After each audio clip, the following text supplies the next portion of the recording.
Muito boa noite. Nós iremos dar sequência às nossas aulas da OAB Explicada, hoje com a matéria muito importante para o acadêmico que irá submeter a prova do exame da ordem, que é o Estatuto da Advocacia e a Ordem dos Advogados do Brasil. É muito importante esta aula, porque nós vamos fazer um histórico, nós vamos fazer uma introdução, informando ao nosso acadêmico a título de informação somente. Pode ser que a banca da FGV venha cobrar essa parte histórica, mas eu acredito que não, porque as provas da FGV, como eu já falei nas aulas anteriores, são provas práticas, são provas que traz o advogado ao caso prático. Isso é muito importante, mas é bom sempre a gente fazer algum comentário, principalmente na aula inaugural, porque é uma aula considerada histórica. Depois não, nós vamos entrar dentro dos artigos da lei, do regulamento geral e também do código de ética. E também eu vou trazer também como adendo o manual, né? A OAB disponibilizou recentemente o manual, onde ela traz nesse manual vários procedimentos. Eu vou trazer uma aula especial que a gente vai ministrar sobre o manual. É muito importante o acadêmico conhecer as normas, os manuais, as resoluções, os provimentos, principalmente os provimentos, porque as normas, elas nascem com os provimentos. Muito bom. Então, nós vamos estar tratando hoje sobre o tema da advocacia, contexto histórico. Como eu falei, nossa aula hoje nós vamos apenas trazer assim, um contexto histórico, como é que iniciou lá no passado a ideia do advogado, que naquela época não se chamava advogado, que nós não tínhamos uma profissão regularizada ou regulamentada. Nos dias atuais nós temos, mas é muito recente essa lei, ela é de 1994. Mas no passado, nós vamos estar fazendo esse contexto, que não foi fácil o reconhecimento e a regularização da profissão advogado. Bem, o que é o termo advocacia? Primeiramente, nós temos que conhecer esse termo, o que é advocacia. Porque o nosso público-alvo, que é o nosso jurisdicionado, que é o nosso cliente, ele tem a figura do advogado. Mas, nos bastidores, nós advogados, nós operadores do direito, temos que conhecer todo o contexto que trata sobre a advocacia. Então, a advocacia, ela tem como papel principal a defesa do seu cliente. É onde ele vai defender a sua tese. O seu cliente vai trazer uma demanda para o escritório, vai conversar com o advogado e o advogado vai dar a ele uma linha vertente como vai ser a defesa. Então, o nosso escritório de advocacia convive diariamente com essa situação. Não só o nosso escritório, mas todos os advogados, todos os escritórios de advocacia. Então, nós temos como tese principal a advocacia como defesa do cliente, como defesa das pessoas. Também defender os direitos da pessoa, os direitos do cliente. Quais são esses direitos? É o que está plasmado na Constituição Federal, é o que está plasmado nas legislações pátrias, né? O direito de nascer, o direito de ir e vir, o direito de ter uma vida digna e assim sucessivamente. Também a advocacia, dentro do seu contexto, ela vai tratar também das defesas dos bens, todos os tipos de bens, bens móveis, bens imóveis. O que é bem móvel e o que é bem imóvel? Bem imóvel é um carro, é um celular, é uma impressora, aquilo que se move. E o que é o bem imóvel? É uma terra, uma propriedade, é uma casa de praia e assim sucessivamente. E também os interesses. Claro, toda demanda, nós estamos estudando isso e nós já estudamos lá na disciplina de Direito Processual Civil, que para você demandar uma ação na justiça, tem que haver interesse, tem que haver motivação. Se você não tiver interesse na causa, ela não vai se concretizar. Então é por isso que é importante que o advogado ele possa buscar do seu cliente este interesse, esta motivação, porque se não tiver, não há advocacia. Nós temos também que lá no início da advocacia, como eu falei, lá no passado, nós tínhamos que há quem localize na Grécia Antiga. Olha que são muitos tempos, são muitos anos, são muitos séculos que nós estamos trabalhando com esse termo advocacia. Há quem localize na Grécia Antiga, em Atenas, principalmente em Atenas, o berço da advocacia. Os historiadores, eles tratam Atenas como berço da advocacia, onde a defesa dos interesses das partes por grandes oradores, nós temos os grandes oradores, nós temos o Demóstenes, Péricles, Isócrates e outros juristas muito importantes que a história nos relata. Vamos iniciar, então, com o mundo romano. Como é que era esse termo, advocacia? Bom, nós já vimos que a advocacia tem como berço em Atenas, lá na Grécia Antiga. Agora vamos ver no mundo romano, que foi um período de vários impérios, onde a advocacia sofreu alguns contextos. Vamos estar conhecendo. No mundo romano, ao qual nos vinculamos por tradição cultural, poderemos encontrar traços evolutivos da advocacia. O direito brasileiro, ele se espelha muito no direito romano, principalmente o direito civil, né? Nós vamos estar estudando na cadeira de Direito Civil muito desses traços normativos vindo do direito romano. Então, o direito romano foi muito importante para esse quadro evolutivo da advocacia. Nós temos dois tipos, dentro desse contexto que nós já estudamos, nós temos dois tipos de exercício da advocacia. Isso lá no passado, não nos tempos presentes. Nos tempos presentes, nós vamos ver que este leque ele é maior.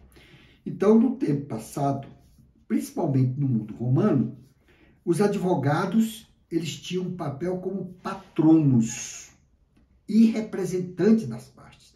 Isso não mudou muito, não, nos dias atuais. Nos dias atuais, o advogado tem esse papel fundamental para o cliente, que é ser o patrono e ser o seu representante legal. Nós vamos estar vendo isso depois. E também, nós tínhamos também os jurisconsultos. O que eram os jurisconsultos na época do mundo romano? Acreditamos pela alta qualidade científica e moral de suas opiniões jurídicas. Granjearam opiniões jurídicas ao longo da história romana. Reconhecimento oficial, inclusive para vincular nas decisões judiciais. Então, naquela época do mundo romano, os jurisconsultas ou jurisconsultos, eles eram conhecidos como notórios cientistas do direito. Então, eles tinham um papel fundamental que muitos impérios, muitos reinos, os reis geralmente consultavam esse gênio, entre aspas, da advocacia. Agora, já em Roma, nós já estamos em Roma, a advocacia forense era tarefa cometida apenas aos patrícios que a desempenhavam, né, como patronos de seus pares e clientes, patronos, porque somente eles tinham acesso ao direito. Então, no sistema romano, a advocacia ela era mais centrada em quê? Nos patronos, naqueles letrados, naqueles homens eruditos, naqueles homens que tinham o poder de conhecer o direito. Mas, após a lei das 12 tábuas, que todos nós estudamos lá na academia, né? Nós estudamos com profundidade, qual era o objeto, qual foi o objetivo dessa lei. Após a lei das 12 tábuas, em mais ou menos 450 anos antes de Cristo, com a vitória política da plebe, depois a gente vai explicar o que é plebe, o que é erudito, o que é nobres, nobilíssimos, etc, etc. Cessou tal monopólio do direito, aumentando o número de advogados leigos e plebeus, postulando em juízo advogados. O que podia dizer? Como eu falei, no sistema romano existia uma centralidade de eruditos, de sábios no direito. Então, com a ascensão da plebe, com esta lei das 12 tábuas, esse leque de advogados, eles foram aumentando para dar melhor condições para os jurisdicionados, para as partes, porque estava crescendo o número de crimes e demandas objetivas que precisavam ser reparados, e aí, com essa lei das 12 tábuas, a plebe, quem era a plebe? Era um segmento que não tinha acesso aos nobres, né? Isso foi cessando com essa edição dessa lei das 12 tábuas. Agora vamos falar um pouco do direito da advocacia no âmbito da Inglaterra. Na Inglaterra, quase todos os advogados procediam do grupo dos únicos que sabiam escrever, ou seja, os clérigos. Somente a partir do século XV, os advogados laicos conseguiriam se organizar.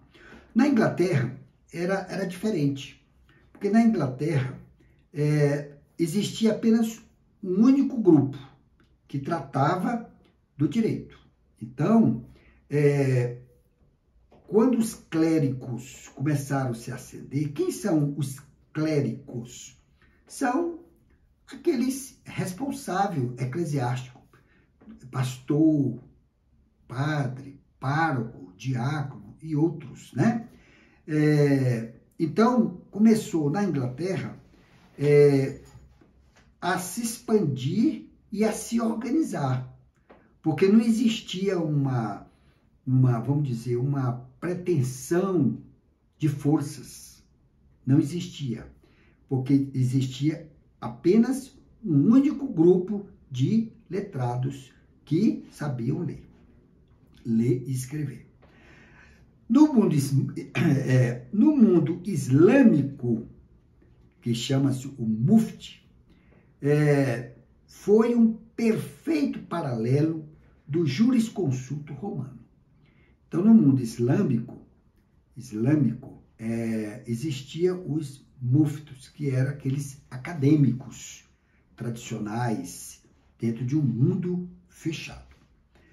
Como tradição, isso é muito importante, principalmente para os defensores públicos, quero fazer aqui um adendo, não só para os defensores públicos, mas aqueles que lutam pela defesa de seus jurisdicionados, mas principalmente para os defensores públicos, como tradição, nós temos o Santo Ivo. Quem era o Santo Ivo? O Santo Ivo era como um patrono dos advogados. Nascido na França, em 1253, cursou Direito, Filosofia e Teologia. Ordenado sacerdote por 4 anos, foi juiz eclesiástico na diocese de Rennes. Atuou perante os tribunais na defesa dos pobres e dos necessitados, sendo por isso conhecido como o advogado dos pobres. Então, nós que estudamos aí na academia, principalmente da história do direito, né? Nós passamos por este momento de conhecimento que é o Santo Ivo, que é muito condecorado pelos advogados e defensores públicos. No dia 19 de maio de 1347, foi canonizado o Santo Ivo, comemorando-se nessa data o Dia do Defensor Público. A advocacia como profissão organizada. Até então, a advocacia ela não tinha uma organização. Ela era pertencente a grupos, como nós vimos, em determinado país, em determinada nação. Então, ainda não tinha aquela ideia, como hoje nós temos, inclusive lá na Constituição Federal, está regulamentado isso, está previsto, inclusive tem a nossa Lei 8.906, que regulamentou esse artigo da Constituição Federal como advocacia, como profissão. Mas naquela época ainda não tinha uma advocacia organizada. Então, o imperador Justino constituiu no século VI a primeira ordem dos advogados no Império Romano do Oriente, obrigando o registro a quantos fosse advogar no foro. O foro, o que significa o foro? O foro significa aonde o juiz irá atuar, juntamente com o advogado, juntamente com o promotor de justiça, né? Então, o foro é o local de decisões. O foro é um local muito especial para essas 3 partes: juiz, defensor público e advogado.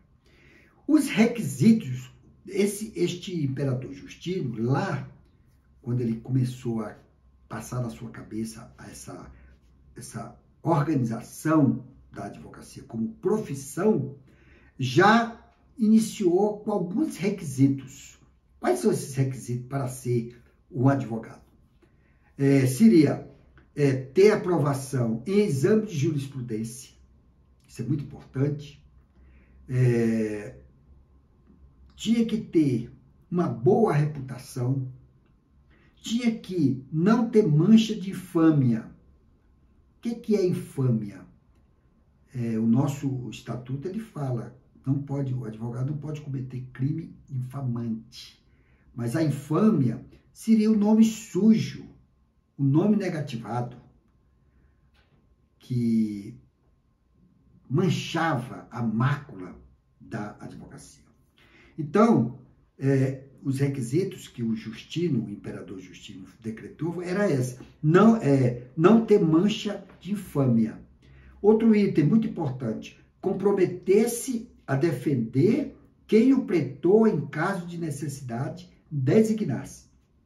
Esse pretor é hoje o advogado dativo, onde as partes, principalmente no direito penal, ele não tem a parte, o jurisdicionado, o réu, ele não tem dinheiro para bancar um patrono, pagar um advogado privado,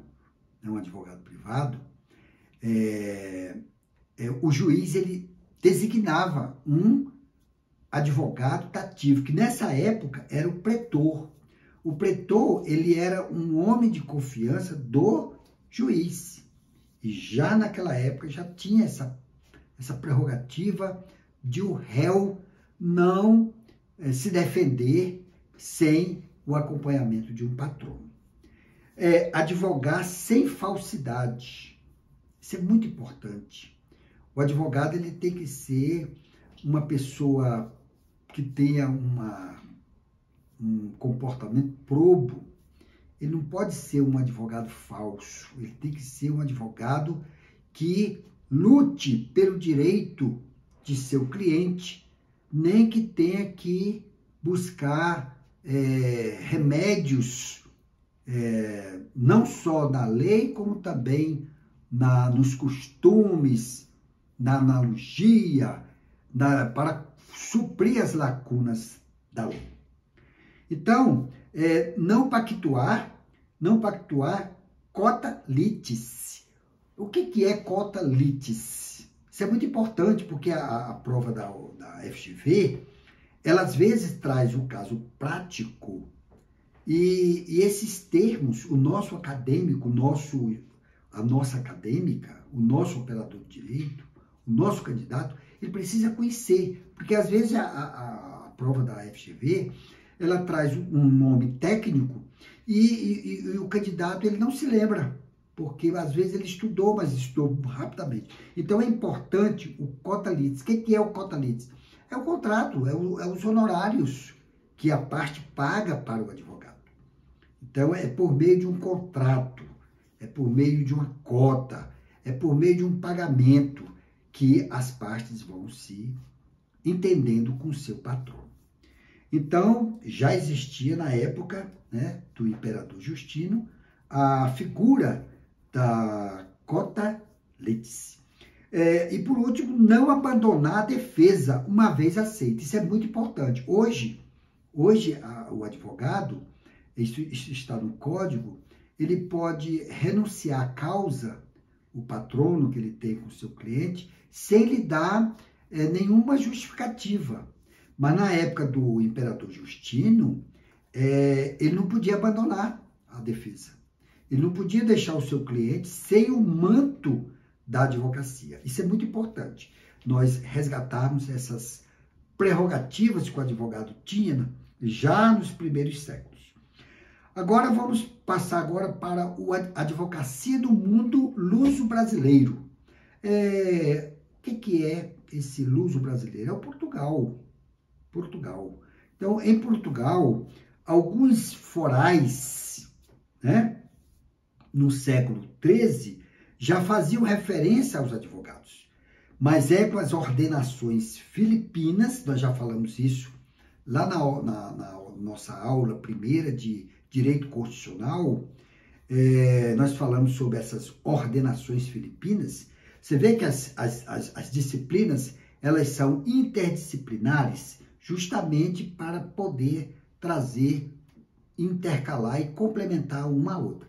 Então, as ordenações filipinas, que se tenta na primeira organização da advocacia, com reflexo no Brasil.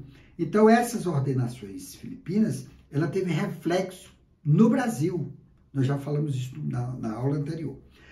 As ordenações determinavam o tempo de 8 anos para o curso jurídico. Hoje são 5 anos, mas nós vamos estar falando. Naquela época, quando iniciou, eram 8 anos, é isso? Para o curso jurídico. Exame para atuar na casa da suplicação, que era fórum, né? Que era onde estava o templo, né? Para fazer os seus forais, né? O que são forais? São normatizações, né? São editais, etc, etc. Impossibilidade de advogar contra a lei. Então, esses advogados, eles não podiam fazer defesas contra a própria lei.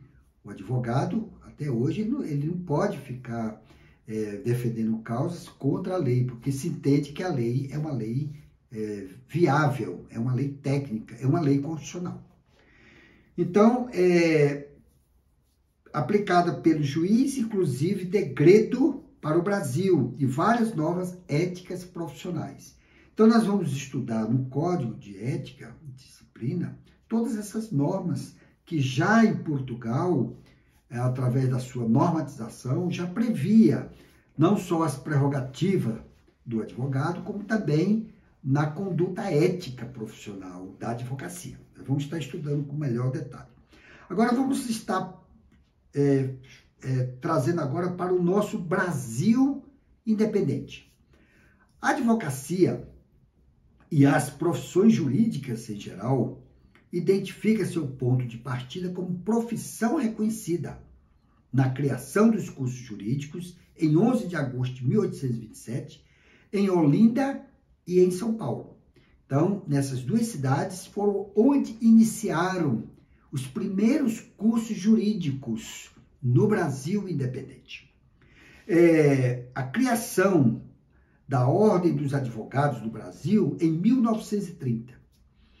Lembramos que em 1930 o Brasil passava por sérios problemas, né, de Constituição, né, na era do presidente Getúlio Vargas e outros, né.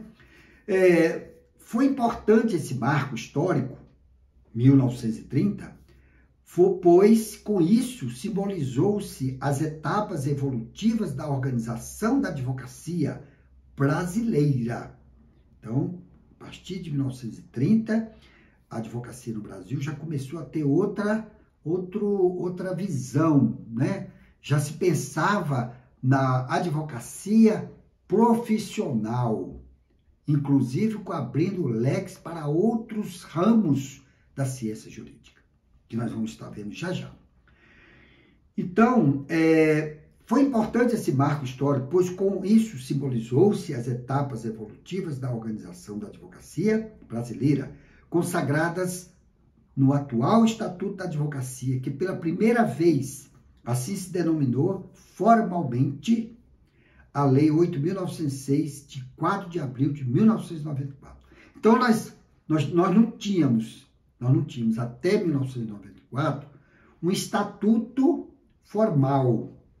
Nós tínhamos algumas leis esparsas, como a Lei 4.215, alguns decretos que regulamentavam, mas não eram legislações bem tímidas. Mas não, o estatuto ele já veio com uma roupagem muito legal, né? E dentro de uma visão já na égide da Constituição Federal de 1988. Isso é muito importante. Durante o período colonial, o exercício da profissão de advogado era mais ou menos livre. Isso é muito importante. Constituindo o espaço de atuação dos legoleiros ou rábulas. Vou já explicar quem eram esses legoleiros e rábulas. Ou seja, dos que aprendiam e exerciam o ofício da prática. Naquela época não existia advogados formados. Existiam os rábulas. Quem eram os rábulas? Os rábulas eram aqueles homens que se dedicavam ao estudo do direito. É igual provisionado, que nós vamos ver já já.